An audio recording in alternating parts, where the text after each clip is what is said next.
We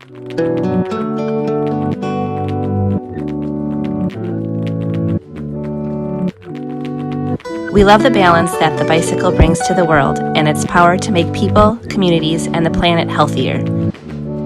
Come ride with us. Hi, this is Jeremy from Planet Bike, and today we're going to take a look at the Red Zeppelin CO2 tire inflator. This minimalistic tire inflator is great to have in your back pocket when you're out exploring around town or in the countryside and you happen across a flat tire. Let's take a look at its features and functions. Once you're done repairing your flat tire by either patching the tube or installing a new tube in the tire, you can take your Red Zeppelin CO2 tire inflator and make sure that the airflation control knob is fully closed. Next, take any threaded CO2 cartridge and insert it into the Red Zeppelin, tightening until the CO2 cartridge is punctured. Next, you can take the Presta or Schrader compatible valve and put it onto the valve stem.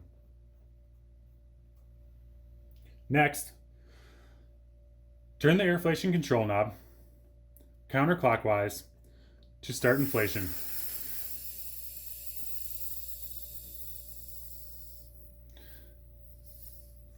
Once the tire is set to the desired PSI,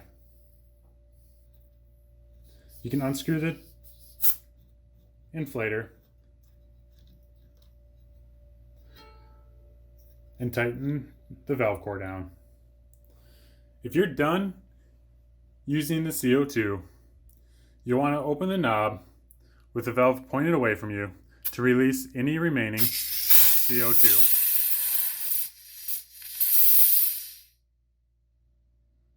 Then it's safe to unscrew the CO2 cartridge from the Red Zeppelin.